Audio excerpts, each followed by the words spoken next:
Olá, muito bem-vindos ao novo Câmera. E a matéria de hoje tá uma coisa tão fofinha e muito especial, né, Ju? Irresistível, né? Porque quando você chega num lugar como aquele, não tem como sair sem um cachorrinho, foi o que aconteceu comigo. A gente foi conhecer um projeto muito incrível que resgata cães de rua e a Ju saiu com uma cachorrinha de lá. Então confira.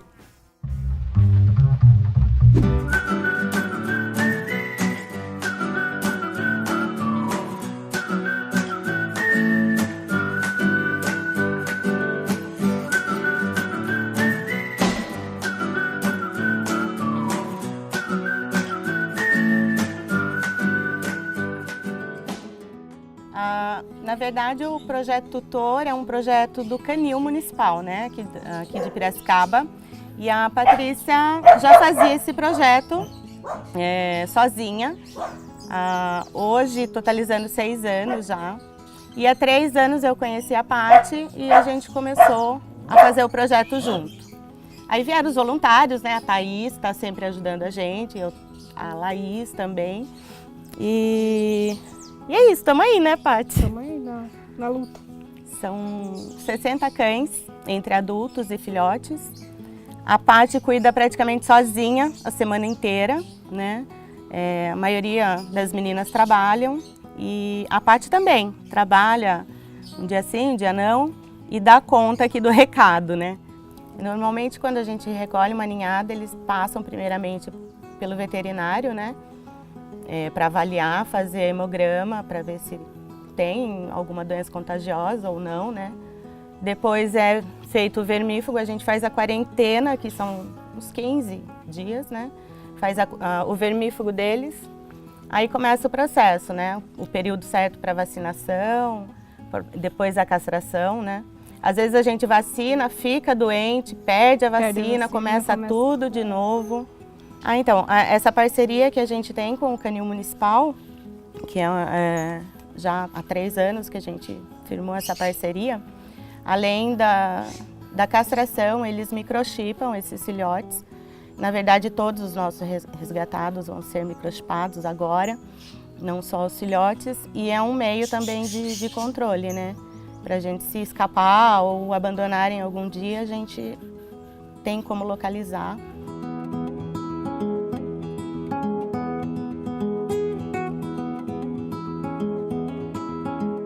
É aquilo que a gente procura, né? Achar bons adotantes, né?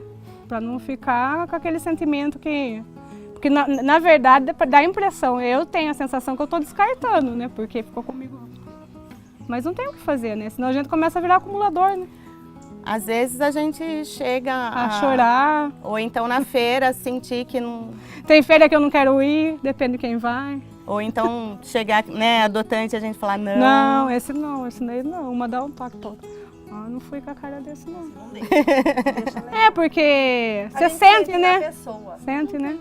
A gente sempre fala que a adoção tem que ser muito consciente, né? E responsável. Porque um filhote, por exemplo, é bonitinho, todo mundo quer, mas na hora que cresce, muitas vezes ele é descartado, né? Ou porque ficou grande demais, ou já chegamos a escutar porque ficou feio, né? Então são vários fatores que acabam acontecendo o abandono. Então a gente bate na tecla do consciência, responsabilidade e não deu certo, não é aquilo lá, porque às vezes o animal não bate mesmo com as características do dono. Então a gente sempre fala, devolve, não abandona. Normalmente assim, uma vê no Face, ou então alguém manda um WhatsApp, tem um cachorrinho assim, assim. Manda pra você. Eles sabem, né, que a gente vai pegar e acabam mandando. No meu caso, é que eu faço um caminho que abandono muitos, né? Então, pista, às vezes, né? Eu pego mais a estrada de terra, né? Corto o caminho e abandono muito. Já cheguei a pegar ninhada de 9 no meio da estrada. Então, tem como, você vai parar e largar lá? Não dá. Coloca no carro. Vem embora, né? E esses casos que a gente vê por Facebook e tudo, a gente vê quem está mais próximo. Às vezes a gente espera até o limite, né? Para ver se ninguém vai socorrer devido à demanda que a gente tem aqui. Aí quando a gente vê que todos, né? Não dá para salvar o mundo. Que não vai, daí A gente vê quem está mais próximo para estar indo buscar. A gente tem os pontos de arrecadação, que são vários, né, Paty? Agora, assim, falar os nomes, mas depois eu posso passar. E mandar uma mensagem. De repente, manda uma mensagem, a gente passa os pontos de arrecadação. É mais fácil. Nas feiras de adoção, a gente também arrecada ração, medicamento, produto de limpeza, que usa bastante. Às vezes as pessoas falam assim, só ração, ração. Não, a gente usa bastante produto de limpeza. E as pessoas às vezes esquecem de doar também. O Guerreiro é um cão que arrancaram a pata dele, traseira, e enterraram ele vivo, né? Uma de nossas voluntárias acabou achando o Guerreiro no dia anterior e hoje está aí, firme e forte, conseguimos salvá-lo e é o nosso mascote hoje. Para a gente fazer um boletim de ocorrência de maus tratos é muito difícil, a gente chega a ficar 4, 5, 6 horas sentado esperando, eles não querem fazer. Então, assim, o que a gente gostaria também de falar em relação a isso, né? Que as leis sejam cumpridas, né? Que seja punida essas pessoas. Porque eu acho que só através da punição que o abandono vai diminuir. Acho que é amor por eles, né? Não tem outra coisa. Falar, viu? Porque é que nem eu falo, estava falando hoje. Na verdade, a gente não ganha nada com isso, né? Acaba até perdendo, porque perde a liberdade, perde o tempo, perde tudo, né? Então acho que o que define é amor, nada mais que isso, porque...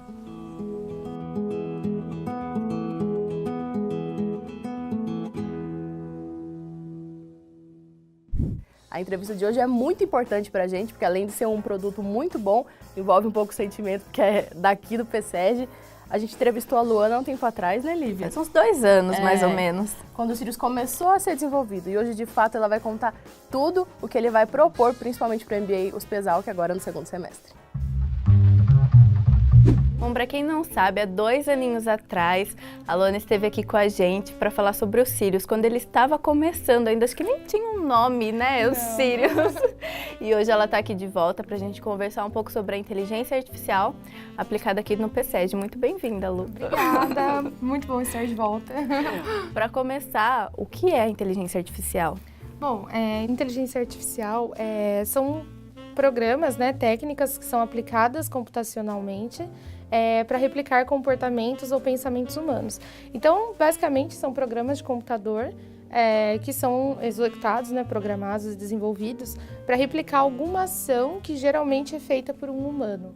Então, se existe um processo operacional muito repetitivo, a inteligência artificial pode conseguir fazer isso de uma forma mais rápida, reconhecendo padrões, etc. Aí tem N áreas que pode contemplar isso. E a pesquisa, assim, na área de inteligência artificial é algo muito minucioso, né? Tanto que vocês estão aí há anos pesquisando. Como é que vocês, né? Como foi todo esse trabalho? E fala um pouco do Sirius também, como é que está hoje, né? A nossa parte de inteligência artificial, a gente trabalha com uma área que se chama processamento de linguagem natural. E esse processamento é um dos mais complexos, né, da inteligência artificial, um dos mais minuciosos, respondendo a sua pergunta, porque é basicamente replicar como o humano entende a fala e como ele processa a fala, como ele interpreta e tudo mais, né? Então, assim, é bem minucioso mesmo, a gente precisa de muitos padrões, de muitos treinamentos, muitos modelos. Inclusive, identificar esses padrões é a parte mais difícil, né? Principalmente com fala. Nós estamos aí há 3 anos, né, desenvolvendo o Sirius, e agora ele chegou num modelo, assim, que vamos dizer, ele está engatinhando. Porque se for fazer uma analogia mesmo com o ser humano, é esse o processo, né? Até aprender a falar, a entender todas as palavras e tudo mais.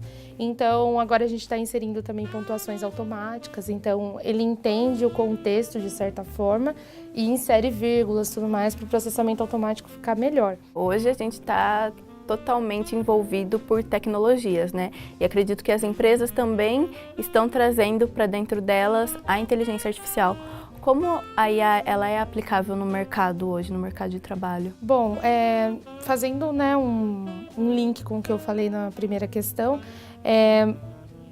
Todos os processos operacionais que envolvem muitas pessoas e muitos processos, que seja muito custoso, que seja muito demorado, processos complexos mesmo, as empresas estão trazendo soluções com IA para dentro delas, justamente tanto comprando quanto criando suas próprias equipes, como é aqui no caso do PSEG, justamente para suprir essa necessidade, porque cada vez mais as empresas têm que ficar maiores para atender uma quantidade maior de cliente, para fazer um serviço especializado para esses clientes. Então, cada vez mais as empresas estão contratando esses serviços, também para não ter tantos recursos humanos envolvidos. A IA, sim, ela pode pegar alguns tipos de trabalho e reformular, né, a forma que isso está acontecendo. Então, ao invés da pessoa ir lá e extrair os dados, por exemplo, pode ser um programa de computador que extrai os dados, já traga interpretado. Mas a visão da pessoa que vai pegar esses dados é humano mesmo. Como é que você enxerga o futuro aí da área de inteligência artificial? Só tende a expandir, né? No sentido de inovações, né, as pessoas dizem muito que essa é a única forma de aumentar o negócio e tudo mais.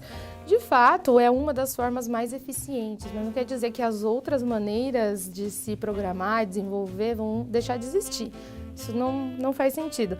Mas, sim, cada vez mais, como os clientes querem serviços mais especializados e nós queremos saber mais sobre esses clientes para dar serviços mais especializados, então a tendência é que isso evolua de uma maneira mais rápida. Mas eu acredito que, no sentido de pesquisa, mesmo como eu estou na academia, eu estou vendo essas coisas todas, a gente ainda está no começo. Agora está sendo um começo muito fervoroso, né? Está tendo uma explosão de coisas com IA. É interessante falar que tem IA, porque é uma coisa nova, diferente, mas realmente nós estamos no começo e no sentido de pesquisa temos muito a avançar ainda, porque às vezes a gente não tem nem poder computacional para fazer as coisas que a IA é capaz de fazer. Então a gente tem que andar com o poder computacional também. E quem pode investir em inteligência artificial? Empresas de qualquer área, pessoas? Empresas, por exemplo, startups da área de tecnologia, não só da área de tecnologia, na área de agro mesmo, como eu citei. Essas startups já estão envolvidas, né, mexendo com inteligência artificial, mas empresas em geral. Então, se as empresas começarem a verificar que o espaço físico fica muito pequeno por tantas pessoas e tudo mais, pode haver uma redução, né, uma compensação com esses softwares, uma compensação de custos, mas daí as empresas contratariam outras pessoas para trabalhar em colaboração com esse software. E outras áreas iriam surgir. Então, é uma compensação. Tanto que se as pessoas procurarem por inteligência artificial, elas vão ver que tem muitas áreas envolvidas. Então, profissionais de psicologia, sociologia, letras mesmo, ou linguística, que é a minha área, computação, claramente. Mas todas as áreas, elas têm um envolvimento, porque se a gente está replicando comportamentos humanos, nós precisamos de pessoas de humanas para saber o que esses comportamentos significam. Então, é basicamente isso. Nós vamos para o intervalo, fiquem agora com o segundo bloco da sua aula e logo nós voltamos. Economicamente, não só pelo tamanho da cabeça deste que vos fala, mas a ideia geral é descontrair e trazer economia de uma forma diferente. Mas espera aí, qual é o seu custo de oportunidade agora? Você poderia estar assistindo outro vídeo muito melhor do que esse, desse idiota falando finanças para você aqui. Se você pegar o drug dealer, o traficante, ele pode ter um elevado retorno, mas por trás disso tem um elevado risco. Essa fórmula que está aparecendo para você, não se assuste, não é nenhum monstrinho. O dinheiro acabou, acabou o amor. A família Aike está solteira. Então vale descontração, vale qualquer porcaria que a gente falar aqui. Eu falei porcaria, eu não falaria porcaria.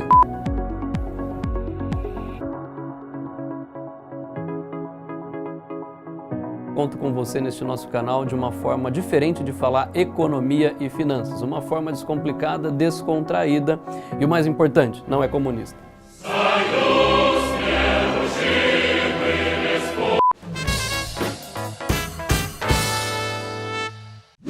Estamos de volta para a segunda parte do Novo Câmara e vocês vão acompanhar também a segunda parte da entrevista com a Luana.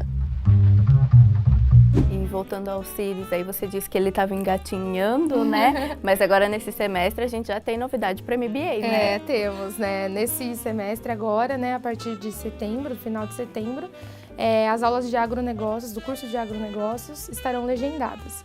Então, inglês e ao vivo, espanhol? Inglês e espanhol, português também para acessibilidade, inglês e espanhol. Elas acontecem ao vivo, então a legenda ela é gerada ao vivo. Então, assim, vai ser o nosso teste oficial. A gente tivemos muitas baterias de teste, mas é o teste oficial. E atualmente no canal 5 da MBA acontecem as legendas todos os dias, né, em formato de teste. Então, se o pessoal quiser ver, pode ver, já está disponível para degustar. Mas daí, né, para o próximo semestre, a gente vai ter o lançamento da MBA Internacional com esse primeiro curso de agro. E provavelmente no ano que vem a gente já vai inserir mais cursos. E claro, né, para quem está acompanhando aí, todas as sugestões, críticas são bem-vindas, Claro, né? Exatamente. Por isso convido vocês a assistirem no canal 5, né, quando a gente estiver fazendo os testes, sempre avisado no chat. Os monitores sempre avisam também nas Isso. aulas. Para verificar, mandar um feedback pra gente. Vai ser muito legal saber o que as pessoas estão achando, porque até então é um desenvolvimento muito complexo, foi muito complicado e muito legal, mas muito complicado chegar A até gente este acompanhou de ponto. perto, a gente sabe. Chegar até este ponto é um desenvolvimento muito complexo e podemos dizer que somos os pioneiros nessa área. Nenhuma outra solução no mundo oferece tradução ao vivo. Queria parabenizá-la mais uma vez por todo o trabalho de vocês aqui, de toda a equipe, né? Muito sucesso, o pessoal também acompanhe nas aulas, mandem sugestões, né? E é isso, muito obrigada pela participação aqui novamente no câmera. Obrigada a vocês pela oportunidade, pelo espaço e assistam lá no canal 5 para ver as nossas legendas. Bom, relembrando um pouco a crise imobiliária nos Estados Unidos lá em 2008, no vídeo de hoje o Haroldo Torres falou um pouco sobre o cenário atual imobiliário no país. Fala, juventude pseudo-comunista! Esse é mais um vídeo do canal Economicamente. Hoje nós vamos falar de um assunto um pouco nebuloso.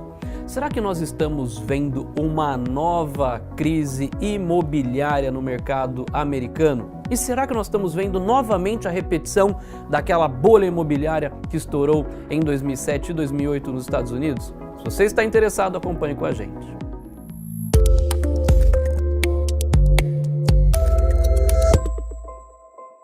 Antes de começar, vou fazer um jabá aqui. Se você não assistiu o nosso vídeo comentando sobre comprar ou alugar a casa própria, clique aqui no card que está aparecendo e assista, porque você vai ter um pouco da percepção sobre o mercado imobiliário brasileiro. Inicialmente, vamos contextualizar o problema. O preço real das casas nos Estados Unidos subiram mais de 50% até 2006. Por outro lado, o que nós observamos foi uma queda de mais de 30% em 2012 no valor desses imóveis. Isso tudo foi reflexo da crise e da grande bolha imobiliária que nós vimos nos Estados Unidos. Desde então, os preços dos imóveis nos Estados Unidos se recuperaram em quase 25%. Os preços dos imóveis estão subindo numa velocidade muito maior do que a própria inflação, algo que também aconteceu na crise de 2008. Será que nós estamos repetindo ou começando, tendo sinais de uma nova bolha no mercado imobiliário nos Estados Unidos? Vocês devem se lembrar muito bem o impacto de toda a crise financeira que nós tivemos ao redor do mundo em função da crise no mercado americano, desse grande crash. Você deve se lembrar de um presidente que torceu fanaticamente pelo Brasil igual um condenado, dizendo que era só uma marolinha. Então nós vamos discutir nesse vídeo um pouquinho sobre as características do mercado americano. Os Estados Unidos experimentaram um grande aumento dos imóveis no início dos anos 2000. Por outro lado, o que nós vimos e observamos foi uma queda acentuada nos preços dos imóveis na década seguinte. Isso se refletiu numa redução da riqueza das famílias americanas. Nós falamos aqui do grande sonho da casa própria, e essa também é uma grande ideologia americana. Portanto, a redução nos preços dos imóveis também levou a uma grande redução na riqueza patrimonial das famílias americanas. Bolhas financeiras não são acidentes. E a maior provocação, uma das grandes discussões que nós estamos fazendo é sobre a recuperação dos preços dos imóveis nos Estados Unidos. Será que essa recuperação já não foi longe demais? E mais do que isso, será que essa recuperação não é um sinal de alerta dizendo que a bolha está apenas recomeçando? Há boas razões para prestar atenção ao ciclo imobiliário. O patrimônio habitacional é uma percentagem significativa da riqueza das famílias. Nos Estados Unidos, esse valor já chegou a próximo de 25%. Imagine, 1/4 de toda a riqueza de uma família está lotada no seu patrimônio habitacional, ou seja, na sua casa. A riqueza da habitação tem um impacto significativo sobre o consumo das famílias. E essa riqueza é muito maior do que o mercado de ações. 8 das 10 recessões desde a Segunda Guerra Mundial foram precedidas por recessão ou por retração no mercado imobiliário. Esta é a motivação deste vídeo, entender um pouquinho se há preocupação em relação a este mercado nos Estados Unidos. Qual a origem de toda essa preocupação? Veja este gráfico que está aparecendo para vocês com a evolução do preço dos imóveis nos Estados Unidos. O que é interessante perceber é que este gráfico a gente tinha uma evolução crescente dos preços dos imóveis até o grande crash ao menor valor dos imóveis ocorrendo em 2012. Se vocês observarem, a partir deste pior valor em 2012, os preços dos imóveis voltaram a se recuperar e atualmente estão em níveis superiores aos vivenciados durante o grande crash, a crise de 2007 e 2008. Embora seja muito difícil prever o ponto de inflexão nos preços de habitação, o que eu estou querendo dizer com ponto de inflexão? Onde esse aumento que nós estamos observando nos preços dos imóveis dos Estados Unidos vão começar a cair. Apesar de ser muito difícil obter essa percepção de quando eles vão se arrefecer ou quando vão começar a cair, é importante colocar que o cenário que nós estamos vivendo hoje é totalmente diferente daquele que ocasionou a crise de 2007 e 2008. Vários fatores atuais são muito diferentes da crise financeira anterior. Vamos pontuar um primeiro aspecto. Veja neste gráfico em que nós temos o valor dos imóveis e o volume de licenças de autorização para a construção de imóveis nos Estados Unidos. O que é interessante observar neste gráfico é que o volume de licenças estava a um nível superior dos preços dos imóveis. A partir de 2006 acontece o inverso, ou seja, o volume de licenças cai drasticamente, mesmo assim a gente manteve uma relação dos preços dos imóveis. Isso que nós acabamos de mostrar é consistente com uma bolha imobiliária, tal como aconteceu de fato lá em 2007 e 2008. Por outro lado, as licenças se recuperaram antes dos preços, mas estão atualmente num patamar muito inferior do pico observado em 2005. Um outro ponto muito diferente em relação à crise anterior reside em dois fatos. Primeiro, a proporção da dívida relacionada ao financiamento, às hipotecas imobiliárias em relação à renda das famílias, e o outro ligado à taxa de inadimplência. Ambas as variáveis, tanto a proporção da dívida em relação à renda, quanto o valor que eu tenho de inadimplência, são muito menores atualmente do que aquilo que nós observamos na crise anterior. Nesse cenário, as famílias estão mantendo um patamar de dívida muito menor e, além disso, estão fazendo todos os seus pagamentos relacionados à hipoteca, ao financiamento imobiliário em dia. Esse gráfico resume o que eu comentei com vocês, e ele resume um dos aspectos centrais da crise, principalmente o volume de inadimplência e o percentual da dívida em relação à renda das famílias. Note os elevados níveis dessas duas variáveis por ocasião da crise financeira internacional e da grande crise imobiliária nos Estados Unidos no final dos anos 2000. Esse valor é muito menor e totalmente diferente quando você olha para esse gráfico especificamente em 2018. Portanto, embora os encargos da dívida e a taxa de inadimplência seja muito menor comparativamente ao que nós observamos anteriormente, não é possível prever quando uma nova crise acontecerá. No entanto, é importante acompanhar esses fundamentos daqui para frente. Os bancos estão menos expostos ao risco de inadimplência do que comparativamente a 2007. Por que toda a crise imobiliária se refletiu diretamente no sistema financeiro? Os bancos fornecem crédito baseado em garantias, portanto, quanto mais crédito é fornecido, maior são os valores dos imóveis, consequentemente, maior os valores das garantias e mais crédito é fornecido. Esta foi a grande ciranda, a grande bolha financeira criada em 2007. Consequentemente, quanto mais garantia os bancos tiverem, mais crédito eles vão ofertar. O que será diferente desta vez? Os bancos transferiram o risco de inadimplência para o governo. Portanto, se tivermos uma próxima crise, quem assumirá os impactos maiores serão assumidos pelo governo americano ou especificamente pela taxa de câmbio.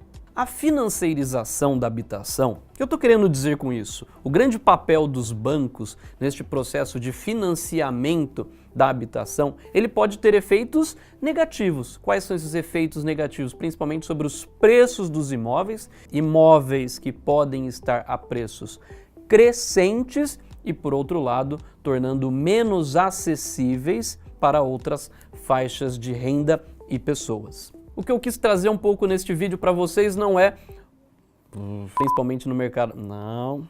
O que eu quis trazer, não gostei não, vamos voltar, ficou uma merda.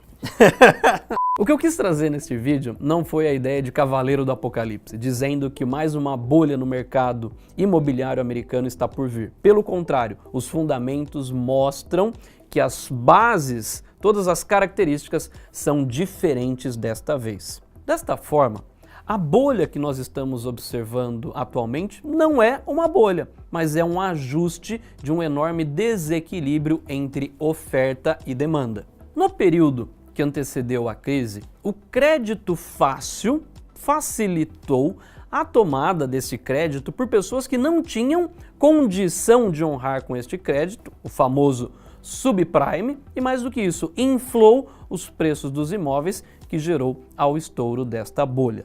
Hoje, os millennials estão provocando uma mudança no mercado imobiliário americano.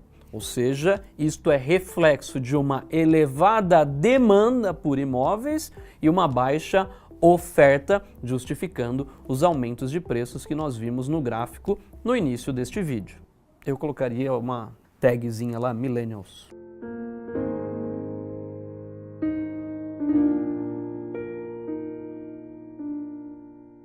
Pode-se argumentar que a bolha imobiliária vivenciada atualmente nos Estados Unidos não é uma bolha. O que ela é de fato? Ela é um desequilíbrio entre oferta e demanda. Um cenário totalmente diferente do que nós vivenciamos há 10 anos atrás. Portanto, esse vídeo foi uma grande comemoração dos 10 anos da crise imobiliária vivida nos Estados Unidos e para você entender a grande diferença que existe entre o mercado imobiliário americano e o mercado imobiliário brasileiro atualmente. Se você quer entender um pouquinho mais sobre essas características do mercado brasileiro, acesse o vídeo em que eu falo sobre a questão de alugar ou comprar uma casa. Galerinha, valeu! Se quiserem mais informações, dúvidas, sugestões, críticas, envie pra gente. Valeu!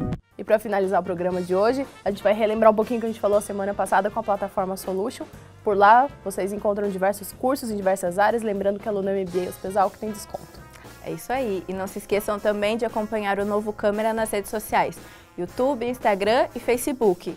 Ah, e sigam também Botão do Excel e Economicamente. Até mais! Chorando. Tô emocionada. Porque ela começou a chorar, mano, eu perdi totalmente a minha linha de raciocínio. Eu não conseguia continuar. Nossa, você tava muito simpática, assim, então eu segurei pra não rir. Isso. Eu vou limpar a minha? Oi, eu sou o Botão e esse é o Botão de Excel, um canal de truques, tá? Então fique esperto aí pra não entrar mosca na boca. O sertanejo, pra quem não sabe, é aquele lá assim, ó. Ou um C encavalado. Tá uma bosta ainda. Isso aqui, ó, se chama pau. Vai dar pau. Vai dar tela azul, vai quebrar seu computador, o mundo vai acabar, vai explodir. Então toma um pouquinho de cuidado, segura a periquita aí pra que isso não tenha erro. Se o senhor e a senhora, gatinhos e gatinhas, quer mostrar pra mãe, pro vizinho, pro seu chefe, pega, se inscreve no canal para que a gente possa fazer o remeleixo e eu alcançar o Whindersson Nunes, a Anitta e esse povo aí. Olha no retrovisor que eu tô chegando, molecada. Que bosta. Deixa seu like.